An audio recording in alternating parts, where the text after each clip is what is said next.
Hello, my name is Amari, and this is our summary and review of the 2023 version of The Color Purple, which is a musical. So, to summarize, even though I'm pretty sure you should know what happened to Color Purple by now between the book or seeing the original movie, things start in 1909 in Georgia. Celie and Nettie are sisters, and Celie, when the movie begins, is pregnant by her second child via her father, because this is that kind of movie. Now, while Celie's life has been hard and she's been treated as the ugly one, the dumb one, just abused throughout most of her life, Nettie is her silver lining. Nettie's the one who teaches her how to read, to write, sees value in her, and it makes it unfortunate that when Celie gets married off to a man named Mr., in his pursuit of trying to be with Nettie, in her rejecting him, of course, Nettie gets kicked out of Celie's life to the point that she can't even get letters from him. Letters from her sister. And she's just plain old isolated. And in the movie, she gets isolated for almost about maybe 10 years with nothing but Mr. beating on her and having sex with her when he wants to, which, from what it appears, is not enjoyable whatsoever. And with that in mind, when Sophia comes around, she is a bit of, I wouldn't say she's like the new Nettie. She becomes a silver lining, but, Sophia is very inspirational. She's a woman that don't take no mess, that has the attitude of a man in some ways with how she just don't give a damn. And I want to be very clear, when we say that, you got to remember, from 1909 to when I believe Sophia comes in around 1910s, it's still an age where between a woman, never mind a black woman, acting like Sophia is very much not socially acceptable. So for her to be this woman who decides she's going to be an equal to any type of man, and if you try to hit her, she'll hit you, and if you get on her nerves, she'll knock the mess out of you. Hell, even in terms of the film, it shows her pushing aside Harpo to build a house that's on a swamp. Sophie is a different kind of woman. So with that in mind, Celie looking at her and is very confused, but at the same time very interested. And because, Sophia looks at Celie as a woman who, might be a little bit quiet and everything, but is good company, the two bond in many ways. Even though more than likely Celie's older than Sophia, but in the book, I don't remember the book, to be honest with you.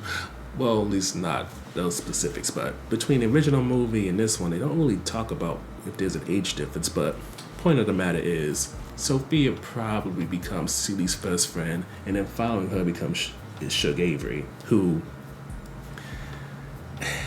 Shug Avery is a blues singer, the person that Mr. wishes that he was good enough to marry, but he ain't because he ain't trash. Yet, she still keep coming around, probably just for free room and board. Never mind the fact that who knows where she could sleep that would be, for somebody like her who, wants something a little bit better in life. Because again, remember the time period, so she can't go to some fancy hotel or anything like that. Never mind, she's a blues singer who's singing in places like Memphis and rural Georgia, so who knows what kind of accommodations were often available to her. Especially since she has a reputation about being a loose woman, so that also could be a factor.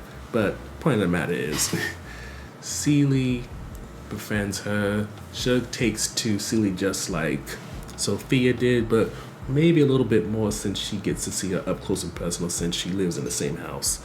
And with that, as time goes on, Celie doesn't just become inspired or interested in these women because they're everything that she's not, but she starts to really take on some of their strengths and eventually begins to have the kind of life that she's always wanted to have. And by the end of the movie, she finally gets the type of happiness that has been held off from her for so long, to the point where she thought that God has forsaken her. So when it comes to reviewing The Color Purple, I have to admit, I'm very torn about this film. Like, the only definite highlight for me is that, actually there's two different highlights. The first definite highlight is that the soundtrack definitely has the potential to get you with some earworms. for whether it's Tamela Mann and her song Mysterious Ways, which is in the beginning of the film, to Halle Bailey with Keep It Moving, which again is in the beginning of the film, to Miss Seeley's Pants, which is toward the last quarter, which has Fantasia really cutting a rug and dancing and singing at the same time. You will get very entertained by the dancing song numbers. I would even add in Danielle Brooks' Hell No, which comes from, when Harper decides to beat her. In her reaction to it, it's a very good song, to the point where I'm probably going to see if it's on YouTube, the video for it. Probably isn't, but I'm going to hope it is. And now, I want to add an I'm Here, even though the way that it was cut in the movie felt kind of anticlimactic, but based off the way that I remember hearing it in the trailer, and I think even when the Broadway version was out, they had a little performance on it, like Good Day America, whatever. I'm going to probably revisit it and just hear it one more time, just because maybe, like another song, it was done dirty. So for the second highlight is that when it comes to this version of The Color Purple, I do feel like it doesn't kind of hold back everything to the back end to really like get you crying in your feelings. For in the original, it can't feel like it held those big pockets for God is trying to tell you something, or when Mr. decides to do right by Seeley. But in this version, I feel like it doesn't just push, those big grandeur moments, which are bound to make you get in tears, but instead even the little things. Like just watching Seeley and Nettie bond, it really gives you a taste of what Halle Bailey always gives when it comes to talking about her being with her sister Chloe, especially in interviews or when they're with each other. And because of that sweet connection you see there, it makes when Mr. rips them apart a moment that can get you into tears.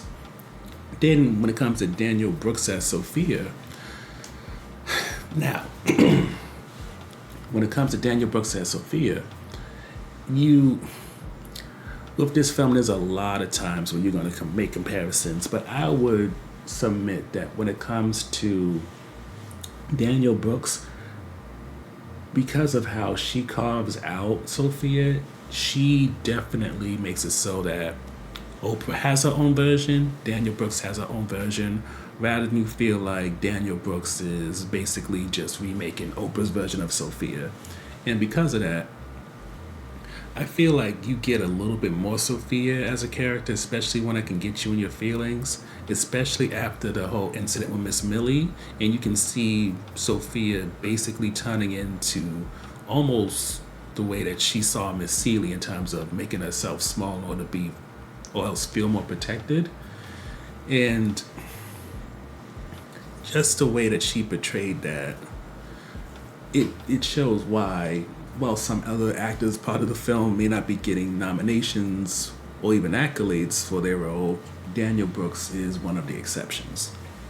But in general, I would say that this is definitely a film that, tests the water multiple times to see, are you ready to do a big cry, rather than just hold you on until the end and then like, okay, release the floodgates. So getting to the on the fence topic. The challenge of watching this movie is that while it is based off of the musical and not directly the book, at the same time, it still has certain scenes that it cannot avoid. And because of that, you're making comparisons. And let's be real. Was there necessarily a need for an adaptation of the musical? I would say not really. But at the same time, because there's certain moments that you just can't go past, it makes it extremely difficult to not judge, honestly, harshly, what the 2023 version does compared to the 1985 version. And don't get me wrong, in some ways, the modern version does as good, potentially even better, depending on how you feel. Like when Fantasia has a scene at the dinner table with Mr. and Suge Avery is talking about taking Seeley to Memphis.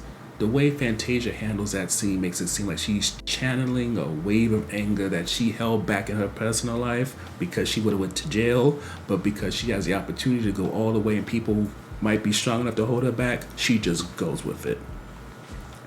And again, when it comes to Danielle Brooks as Sophia, especially post Miss Millie, there's a sense of just shutting down that, yes, we got from Oprah in the 1985 version, but because of the musical numbers and the way that Brooks handles Sophia, seeing her go from that vivacious woman to now basically mirroring how Celie is for most of the film, it feels much more dramatic and much more kind of like, what happened to you?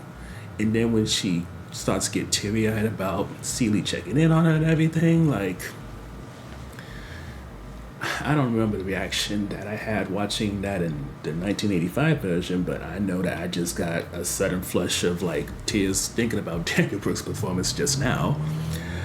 But while there are positive moments like that when you want to do comparisons, it's much harder when it comes to other characters.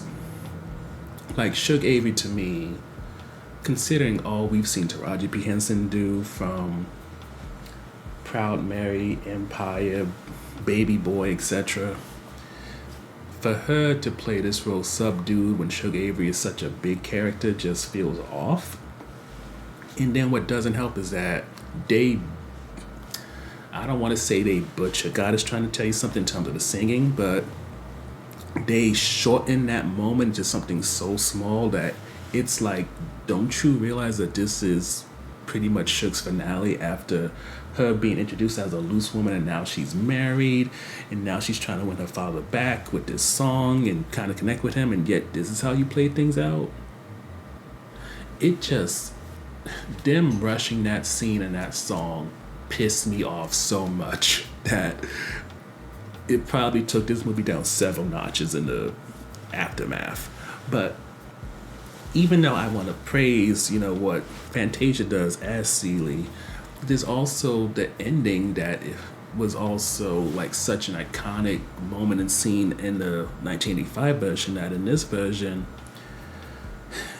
I won't say it feels anticlimactic, especially because it has nothing to do with the acting, whether they talk about Ciara or the other people, but it just feels, it just doesn't have the same like effect. Like you're still possibly, in tears a little bit because, of all that Celia has gone through, thinking her sister's dead and everything, and then here she shows up, but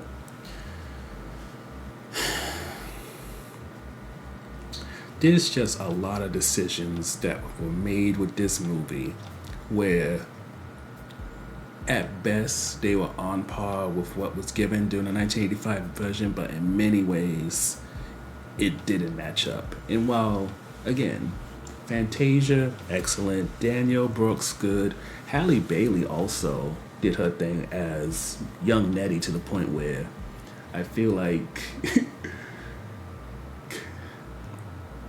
I definitely want to say I feel like they gave her so much in a way that it really helped you understand why Celie was so in love with her sister, rather than it just being that this is the only person that was nice to her. But again, while there's definitely a few things that this movie does as good, maybe even some could say better than the 1985 version, for the most part, it cannot escape the long shadow of the 1985 version, which makes it so that while you can enjoy this version, it's gonna probably live in constant comparison as you watch it.